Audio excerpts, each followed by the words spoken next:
암 수술 후 투병 생활을 하고 있다는 제보자를 만났습니다. 또 멀리까지 나오셔서 저희가 모시러 가도 되는데. 병원을 오가는 게 이제는 일상이 됐습니다. 수술은 잘 되셨어요?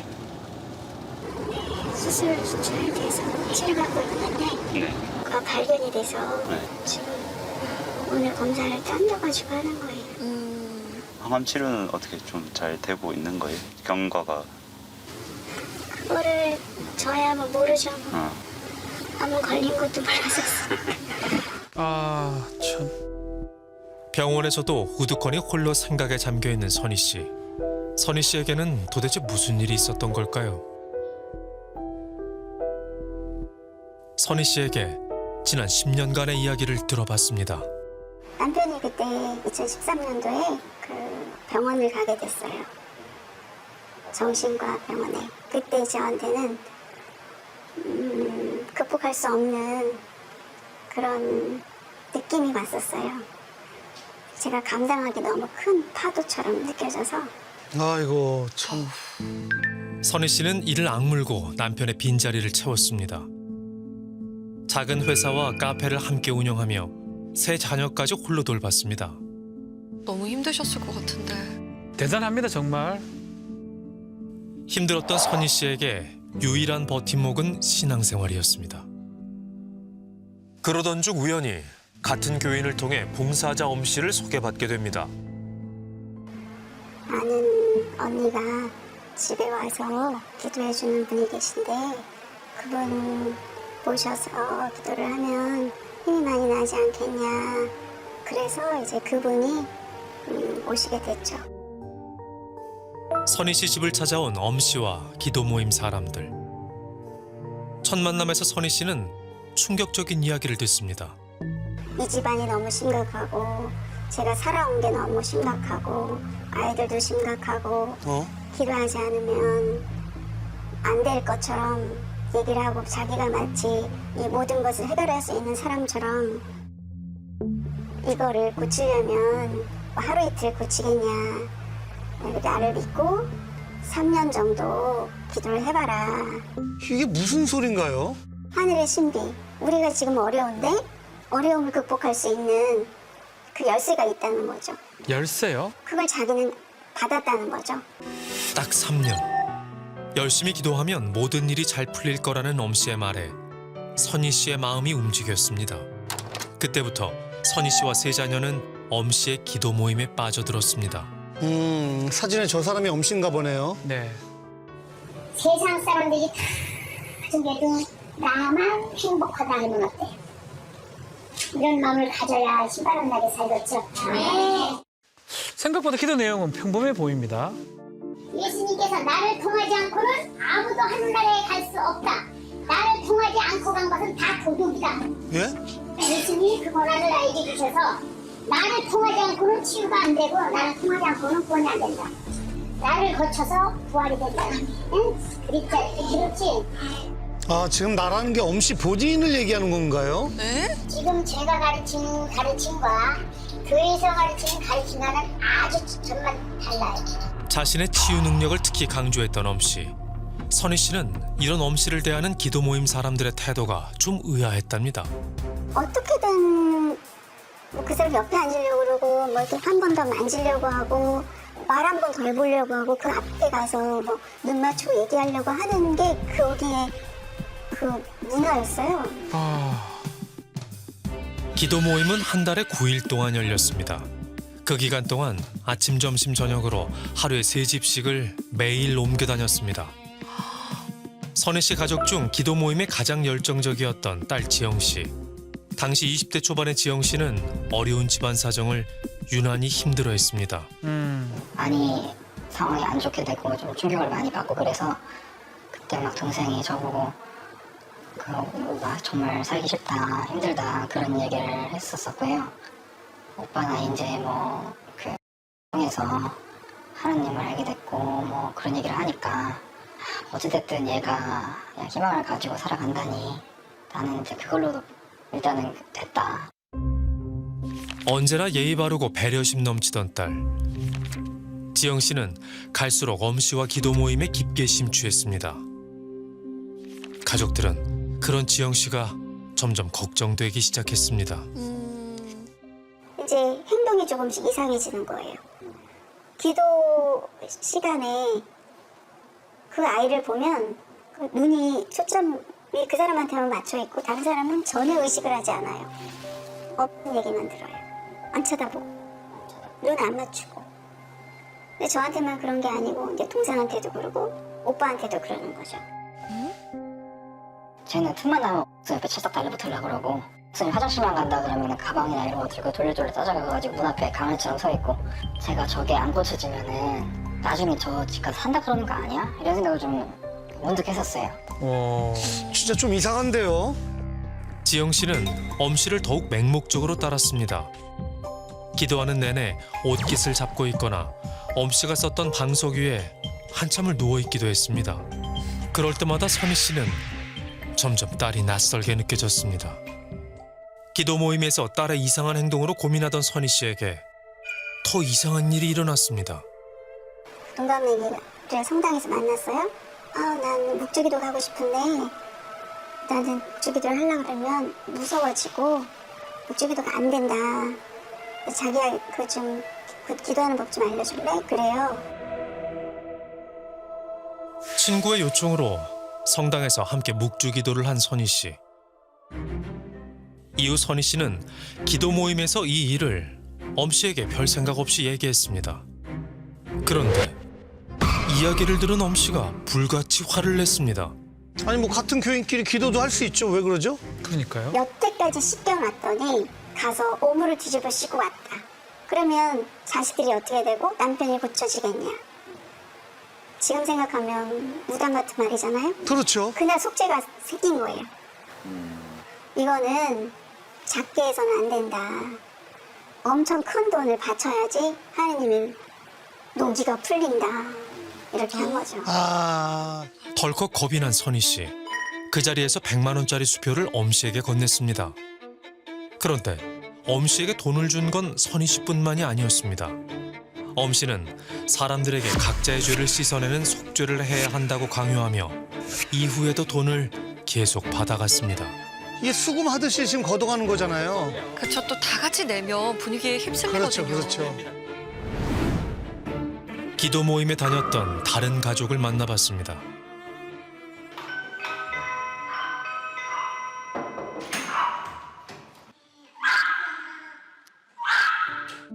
지난 2008년 엄마인 경미 씨는 딸 효영 씨와 함께 엄 씨의 기도 모임에 나가게 됐습니다.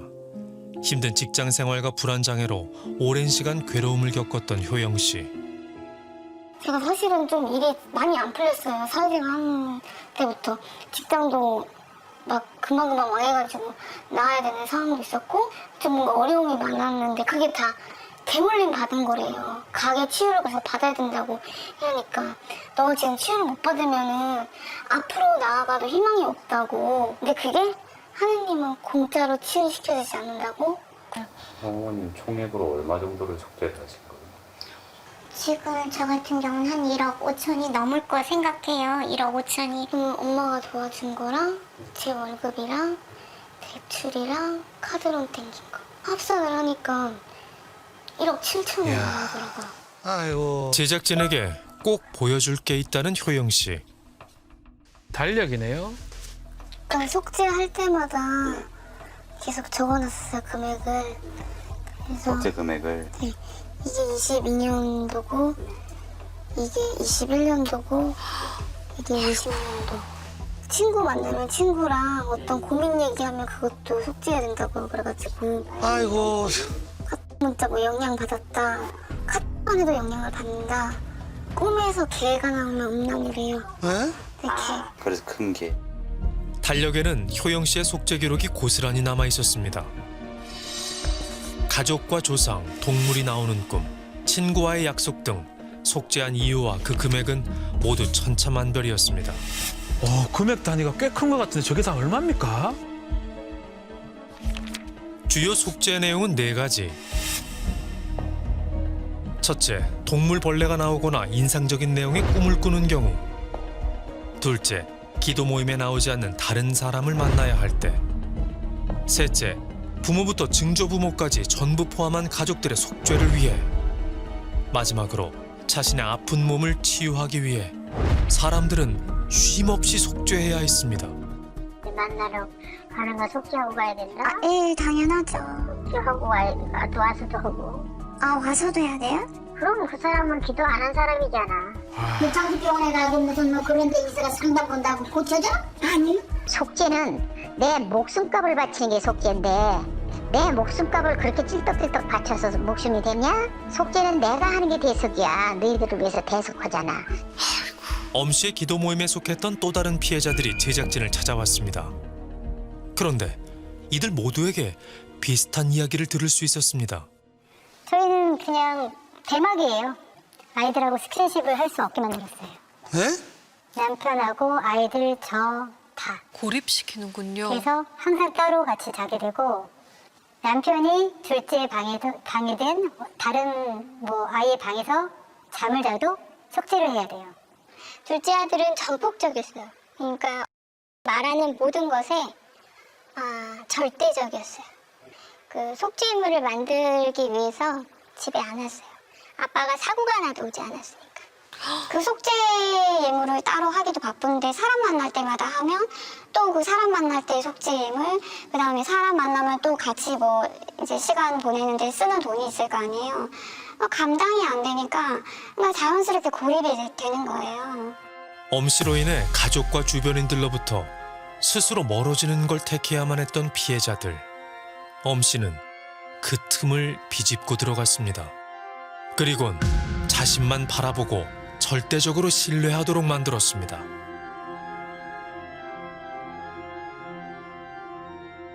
이 엄 씨가 사용한 방법을 보면 사람들과의 관계를 단절시키고 통제시키고 그런 과정들을 통해서 자신에게만 복종하게 만들고 자신을 신격화시키고 이런 어떤 일련의 과정들을 우리가 좀 이해해야 될 것 같아요. 이런 분들은 대부분 두려움에 사로잡혀서 내가 헌금을 하지 않으면 죄가 사해지지 않을 거야. 이런 시스템으로 만들어놔 버려요. 너희들이 그렇게 두려움에 사로잡혀 있지만 그 두려움을 극복할 수 있는 방법은 나를 통해서만 나간다 라고 하는 보상을 독점하는 거거든요. 그래서 사람들로 하여금 두려움을 유발시키고 보상을 독점하고 이렇게 하기 위해서는 자신을 신격화하고 가정과 그리고 지인들과의 관계를 단절시키는 그런 어떤 전형적인 방법을 사용하게 되고요. 진짜 악질입니다. 결국 기도 모임을 그만둔 14명이 모여 엄 씨를 사기죄로 고소했습니다. 이 14명 외에도 피해자가 현재 더 많다고 합니다. 너무나도 안타깝습니다. 이체 내역을 확인해보니 지난 몇 년간 피해자들은 각자 적게는 수백 번, 많게는 수천 번까지 엄 씨에게 돈을 보냈습니다. 이렇게 속죄 예물이라는 명목으로 엄 씨가 가져간 금액은 아이고. 약 16억 원. 그렇다면 엄 씨는 그 큰 돈을 다 어떻게 했을까요? 그게 본격적으로 건물을 사들인 시기가 저희가 이제 속죄 예물이 엄청 커진 시점이랑 겹치는 거예요. 뭔가 의심스러운 상황이죠. 실제로 엄 씨와 그의 가족들은 2015년에서 2019년 사이 총 4채의 부동산을 사들였습니다. 내 채요? 제작진이 엄 씨의 부동산을 직접 확인해봤습니다. 다세대 주택 건물 3채와 상가 건물 1채. 실제로 엄 씨 가족 중에는 경제 활동을 하는 사람이 한 명도 없다고 합니다. 특히 서울에 위치한 다세대 주택 건물의 시세는 무려 약 30억 원으로 추정됩니다. 엄 씨의 욕심은 돈을 갈취하는 것에서 멈추지 않았습니다. 2020년 10월, 선희 씨는 엄 씨의 권유로 엄 씨의 집 근처로 이사를 하게 됩니다. 그 사람은 가까이 오면은 속죄를 안 한다는 거예요. 얼마나 좋아요. 이제 돈 버는 족족 다 저축하고 이제 거의 끝나가는 거잖아요. 이제 끝나는구나 라는 생각도 있었죠. 이후 선희 씨 가족은 엄 씨와 더 자주 왕래하며 가깝게 지냈습니다. 특히 엄 씨를 많이 따랐던 지영 씨는 매일같이 엄 씨의 집을 찾았는데요. 엄 씨 집에 온갖 가사일을 도맡으며 집으로도 잘 오려하지 않았던 딸 지영 씨. 그렇게 엄 씨와 지영 씨는 더 가까워졌습니다. 어머니랑 주로 다투는 내용이 그거였어요. 일거수일투족을 다 알고 있고 거기서 자기가 어떻게든 좀 붙어있을 건덕지라도 보이면은 그냥 엄마 빨리 지금 가야 돼. 뭐 이런 식으로 했었죠. 그러던 중 올해 초 갑작스럽게 암 진단을 받은 선희 씨. 선희 씨는 치료를 위해 서울로 다시 돌아가려 했습니다. 그런데 암 수술 이틀 전 지영 씨가 꺼낸 이야기에 선희 씨는 큰 충격을 받았습니다. 자기 거기 그 집에서 살겠다고, 그리고 자기 그 결혼하겠다고. 나는 그 봉사님 집에 살고 싶은데 그럼 색시가 들어오면 자기가 못 산다고. 그래서 자기가 그 삼촌하고 삼촌? 삼촌이요? 결혼해야 된다고. 지영 씨가 결혼하겠다는 상대는 바로 엄 씨의 아들이었습니다. 네? 엄 씨는 평소 자신의 아들을 천사에 비유하며 죽여 세웠습니다. 하지만 선희 씨는 20살의 나이 차이에 연인 관계도 아니었던 두 사람의 갑작스러운 결혼을 도저히 받아들일 수 없었습니다. 그렇죠. 어떻게 받아들여 그거를. 근데 저는 이제 이런 지하에 말이 안 되니까 그렇게 했죠. 너 꺼내지도 말고 난 듣지도 않았고 너는 다시도 말하지 마라. 선희 씨는 바로 엄 씨를 찾아갔습니다. 내 말 안 듣는 아이 아니냐. 하느님처럼 모시고 선생님 말만 들으니까 안 된다고 단호하게 얘기해줘라. 그러면 쟤는 단호하게 그 마음을 접을 거다 라고 얘기했죠. 그랬더니 알았다고 한 거예요. 잘 타이르겠다는 엄 씨의 말을 믿고 혼자 서울로 올라온 선희 씨. 딸 지영 씨 생각에 애가 탔지만 치료 때문에 서울에 계속 머물러야 했습니다. 그렇게 혼자서 수술을 받은 이후에 따님이랑은 연락이 문자가 왔죠. 병원에 입원하게 되면 의사, 만나는 간호사 다 속죄하라고 그래요, 봉사자님이. 그거 왔어요. 어? 엄마가 아픈데 속죄가 지금 중요하나요? 뭐요? 엄마의 입원 후 겨우 연락이 닿은 지영 씨. 하지만 평소 엄마를 끔찍이 아꼈던 지영 씨가 보냈다고 하기엔 그 내용이 너무도 냉담했습니다. 어머니 마음이 얼마나 아프셨겠어요. 그렇게 2달의 시간이 흐른 뒤 선희 씨는 충격적인 사실을 알게 됩니다. 그렇게 2달의 시간이 흐른 뒤 선희 씨는 충격적인 사실을 알게 됩니다. 딸 지영 씨가 이미 엄 씨 아들과 혼인신고를 마친 상태였던 겁니다. 선희 씨가 서울로 올라가고 나흘 뒤인 2022년 2월 18일 두 사람은 이미 법적으로 부부가 되어 있었습니다. 그런데 엄 씨가 자신의 아들과 결혼시키려 했던 사람은 지영 씨가 처음이 아니었습니다. 자신의 집에 며느리로 가면 속죄의무를 안 해도 된다. 다른 사람들은 가족이 있고 뭐 어디 빌릴 속죄의무를 하기 위해서 빌릴 돈이라도 있고 이제 뭐 의지할 곳이 있는데 저는 그런 게 아무것도 없고 항상 힘들어서 울면서 전화하고 하소연하고 하니까 아 얘를 며느리 삼기 좋겠다 이렇게 생각을 한 거죠.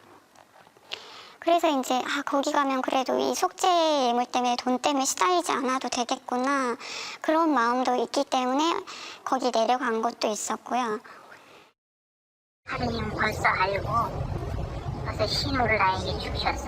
내 가정에 네가 필요한 딸이라고. 저는 왜 이렇게 자꾸 막 긴가민가 얼떨떨하죠? 그래서 이게 하느님의 예언이라는 계시를 주신 거야. 주님이 주셔도 이거를 네가 안 받아들이고 자꾸 오래 가면 하느님이 너에게 손을 핀다는 소리야. 생각하지 말고 빨리빨리 정해. 그렇지 않으면 네 조합까지 뒤집어지면 넌 큰일 나. 못 달고 나갈 수도 있어. 그렇게 엄 씨의 집으로 내려간 미나 씨. 하지만 계속 후회가 됐답니다. 제가 갔을 때 계속 막 스킨십을 하려고 막 다가오고 되게 거부감도 들었거든요. 그게 놀라기도 하고. 결국 미나 씨는 일주일 만에 결혼을 하지 않기로 하고 다시 서울로 돌아갔습니다. 인생에서 제일 중요한 배우자를 택하는 일에 사랑이라는 건 하나도 없이 돈 때문에 이렇게 결혼하는 건 도저히 아니다 생각이 들어가지고 그 뒤로 일절 연락 안 했어요. 네. 뒤늦게 상황을 알게 된 선희 씨는 가족들과 함께 딸을 찾아갔습니다. 4월 16일에 저희 친정 식구들이랑 다 같이 제 딸을 데리러 다 갔어요. 제 딸이 자기를 데려가려면 자기를 죽여서 시체로 끌고 가라고 그러더라고요. 집으로 돌아가자고 설득하려 했지만 제대로 된 대화조차 나눌 수 없었습니다. 억지로 데려올 수도 없는 상황이네요. 아이고. 그 6월 이후로는 따님을 못 본 건가요? 네, 맞죠. 연락은? 연락이 안 되죠. 근데 제가 이제 문자도 그냥 해보고 카톡도 해보고 그러는데 어느 날 카톡이 읽더라고요. 일이 없어졌을 때 너무 살아있구나. 아직.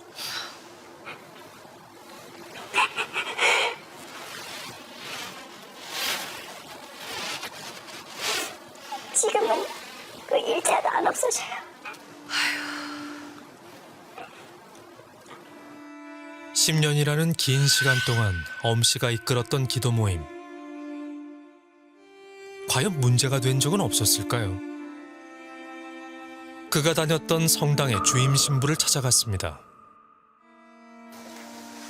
신부님, 저희 MBC 실화탐사대에서 나왔습니다. 나오셨어. 신부님 나오신 건가요? 혹시 언제 한번 만나보죠? 저 거기 있을 때니까 네네.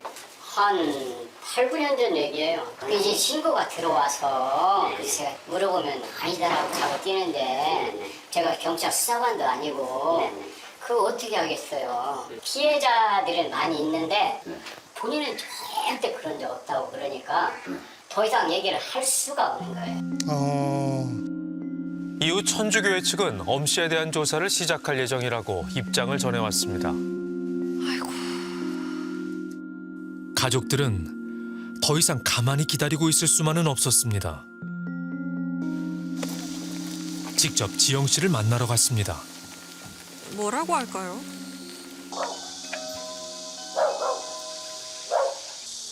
그때 누군가 나타났습니다. 말씀 좀 하시죠. 네?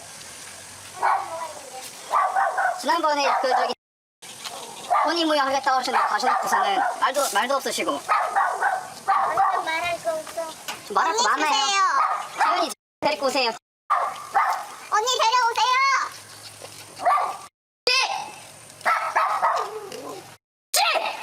지금 뭐 하는 거야? 사기꾼.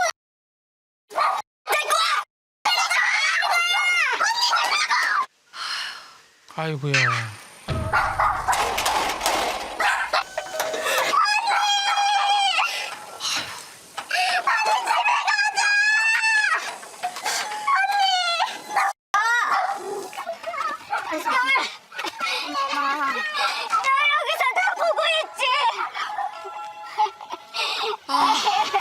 아, 경찰에 지금 신고한 거예요. 헤드 너무하네요. 경찰이 도착한 후에야 지영 씨는 모습을 드러냈습니다. 대문 하나를 사이에 두고 가족들은 그저 지영 씨의 이름밖에 부를 수 없습니다.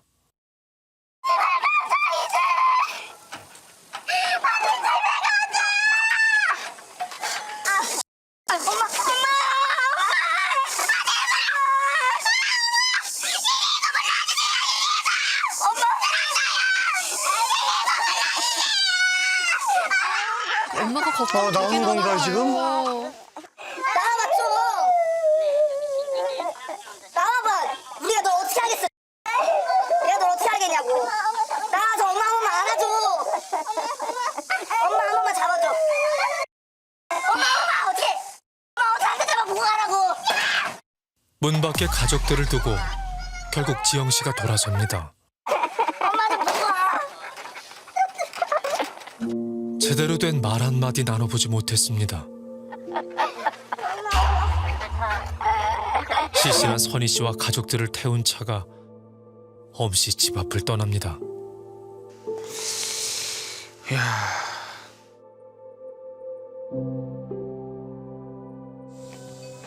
엄씨에게 아직 들어야 할 이야기가 많습니다. 씨, MBC에서 나왔습니다. 나와서 얘기 좀 해주세요.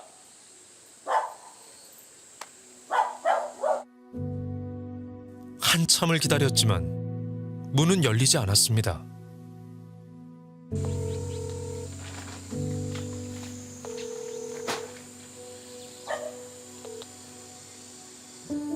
엄 씨는 제작진의 인터뷰 요청에 끝내 답하지 않았습니다. 긍정적인 마음으로 결국에는 제가 밝혀지는 날이 오면은 동생과의 관계 회복은 저는 별개라고 보거든요. 그런 날이 왔을 때 내 오빠가 잘하고 있을게. 그리고 나는 지금 할 수 있는 최선을 다하고 있을게. 엄마를 한 번만 안아달라는 이야기가 이렇게 힘든 것일까요? 이 가족들은 과연 평범한 일상으로 돌아갈 수 있을까요?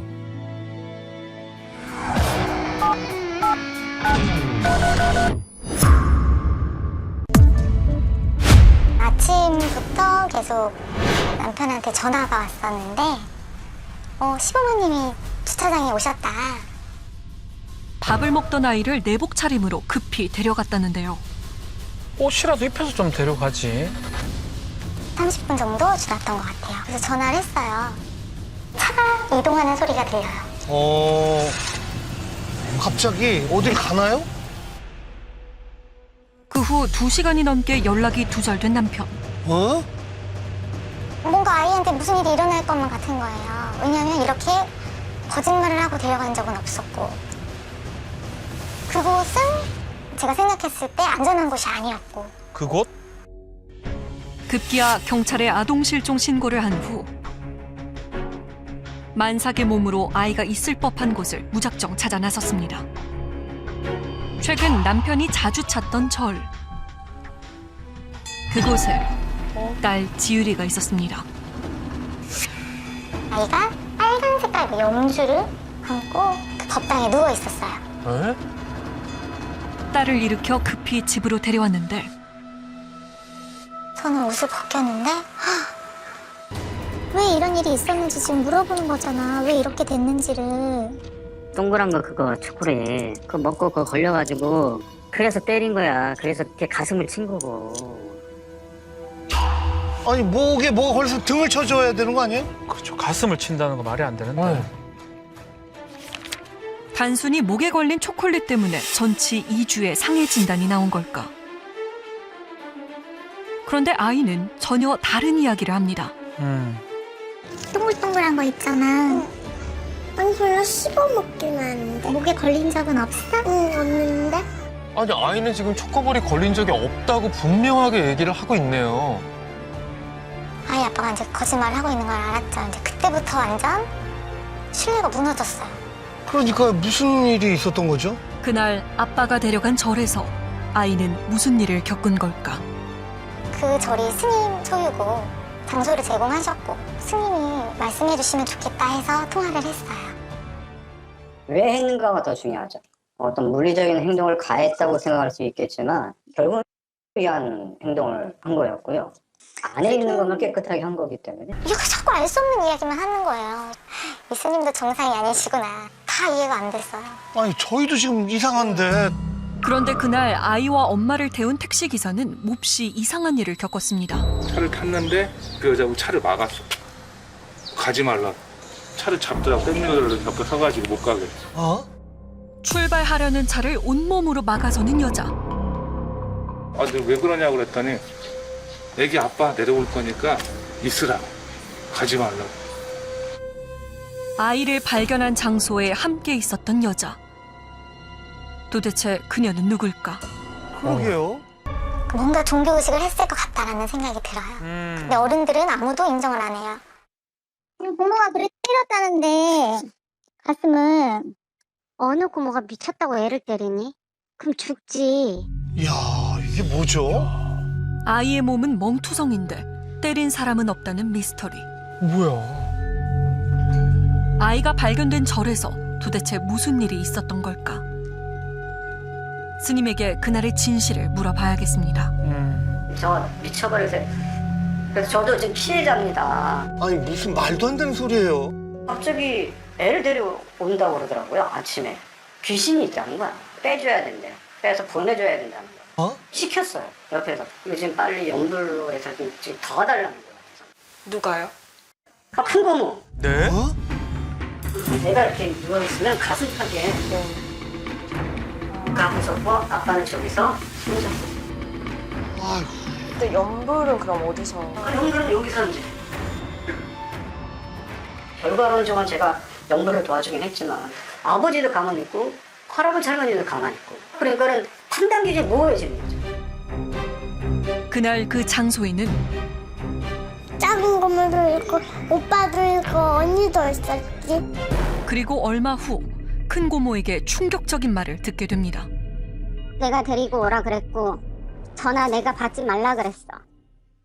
네가 분리가 되는 순간 그 귀신들이 나올 수 있었으니까. 잘했어. 마무리. 정말 가정적이었고 또 아이들한테도 엄청 잘했고 저한테도 그랬고. 좋은 아빠인데요. 예. 가족이 함께한 지난 10년의 세월은 남편에게 아무것도 아니었을까요? 1, 2년도 아니고 거의 10년 가까운 시간을 가족이었는데 그런데 그렇게 한순간에 탁 끊어내는 게 정말 제가 알던 사람이 아닌 것 같아요.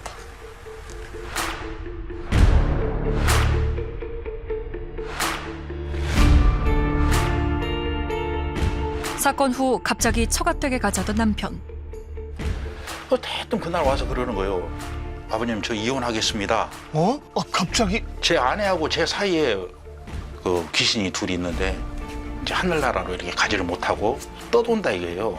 장인 장모 사이에 귀신이 있다는 황당한 이유를 대며 이혼 통보를 했다는데 무슨 귀신 신화를 까면 소리입니까? 또 우리 딸이 출산 만삭이잖아요. 그 만삭의 몸에다가 이게 사태이 나고 나갔어요. 그리고 끝이에요. 그 뒤로 아무 연락이 없는 거예요. 이야. 출산을 앞두고 보낸 메시지에도 답이 없었다는데요.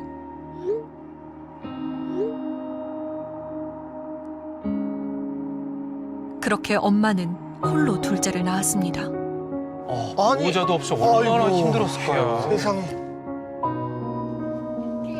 그렇게 8개월이 지났습니다.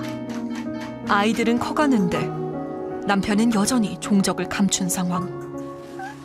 첫째는 아빠가 탯줄을 잘라줬거든요. 둘째는 아직도 6개월이 되도록 아빠 얼굴도 목소리도 못 들었으니 이야, 세상에. 미안하죠.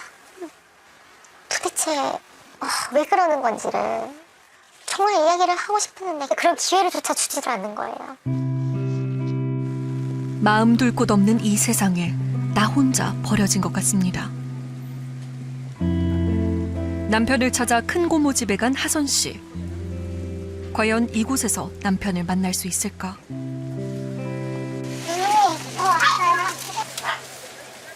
그때 창문 사이로 보이는 큰 고모의 모습. 다행히 집에 있네요. 그런데 저희 남편 어딨어요? 아니, 하선 씨를 보자마자 문을 닫아버리는 큰 고모. 매정하네요, 진짜로. 애기 아빠 어딨어요? 급기야 창문을 단단히 잠가버립니다. 에이, 참, 정말. 언니, 애기한테 미안하지도 않아요? 애기가 어떤지 궁금하지도 않냐고요? 어떻게 그렇게 사람이 잔인해요? 빗속에서 한참을 기다렸지만 남편도 큰 고모도 끝내 모습을 보이지 않았습니다. 아니 뭐 말을이라도 해야지 너무한 거 아닌가요 지금? 아까 저 노려보는 거 못 보셨죠? 눈빛이 섬뜩했다고 해야 될까요? 아니 고모라면서요 지금 고모. 야. 몸의 상처는 아물었지만 아이의 마음은 괜찮은 걸까? 저렇게 다정한 아빠였는데. 전문기관에서 보다 면밀하게 아이를 살펴보기로 했습니다. 이제 앉아요. 네. 여기다가 가족이 뭔가 함께하는 걸 그려주세요. 다 했다. 다 그렸어요? 가족 중 한 사람만 그린 아이. 누구죠? 이 사람은 누구야? 아빠. 다른 가족들은 지금 뭘 하고 있어? 놀고 있어. 왜 아빠만 그랬을까요? 이제 가족이 뭔가 함께하는 걸 그려달라고 보통 아이들에게 이야기를 하는데 이 아이는 아빠 혼자 이제 일을 하는 모습을 그려요, 회사에서. 그래서 아빠를 가족에서 약간 지금 배제시키고 싶은 마음, 그 12월에 있었던 그 사건이 아이한테는 좀 트라우마가 된 게 아닌가 싶고요. 이제 그런 고모로부터 폭행당하는 그 상황에서 나를 도와줄 만한 사람이 이제 묵인했다는 감정으로 작용하지 않았을까 싶어요. 그날은 아이에게 여전히 아물지 않은 상처로 남았습니다. 아우, 슬퍼. 남편이 갑자기 사라지면서 가족의 생계도 위험해졌습니다. 그래서 지금 3, 4, 5월 달 관리비 관에 독촉장이 온 거고요. 금전적으로 다 지원을 끊었어서 관리비를 못 냈거든요. TV, 핸드폰, 아이 학습지, 아이 학원, 유치원비도 지금 당장 없고요. 한 보험회사에서 지점장으로 일하는 남편. 연봉으로 얘기하면 한 1억 6천 정도 돼요. 이게 1,200만 원 들어올 때도 있고 4,300만 원 들어올 때도 있죠. 이야, 많이 버네요. 이렇게 많이 버는데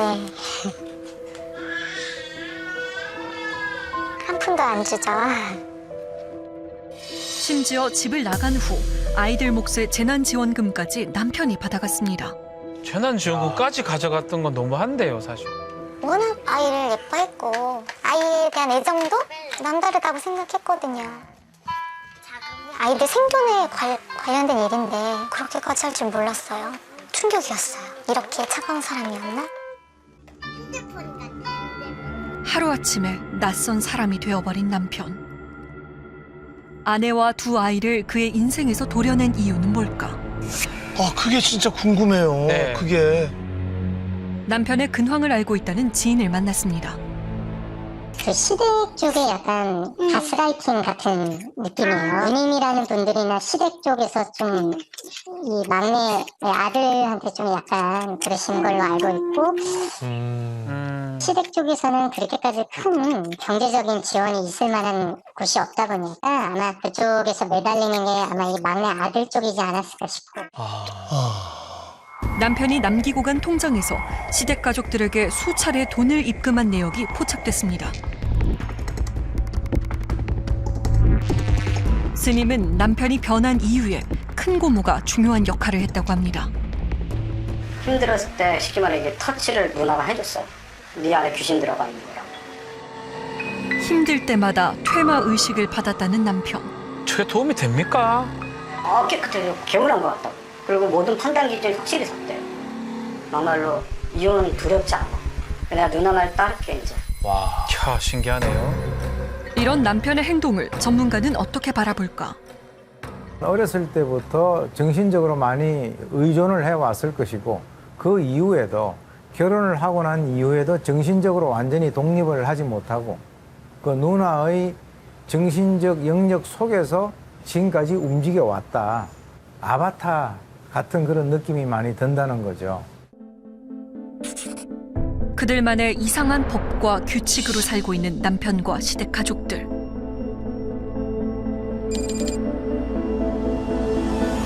시댁 가족들에 대해 할 말이 많다는 제보자를 만났습니다.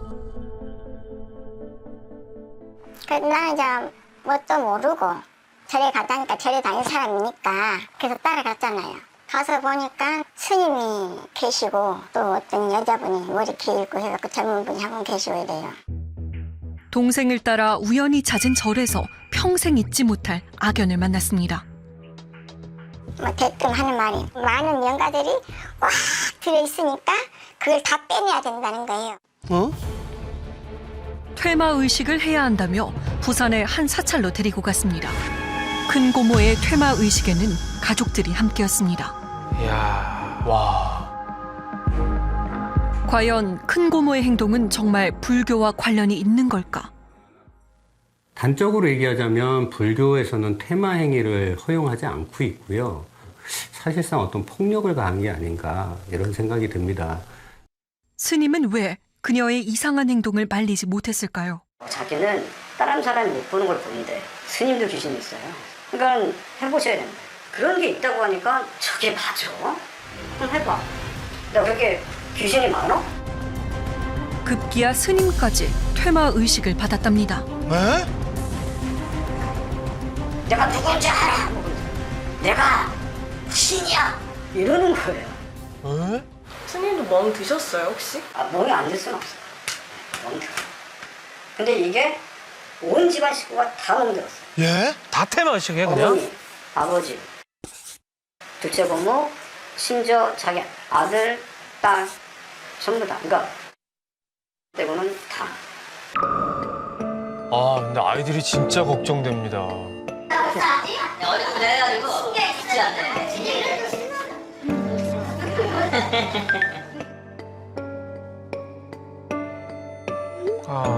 하지만 아이를 폭행했던 그날 이후 시댁 식구 모두가 연락이 닿지 않습니다. 이해가 안 되네요.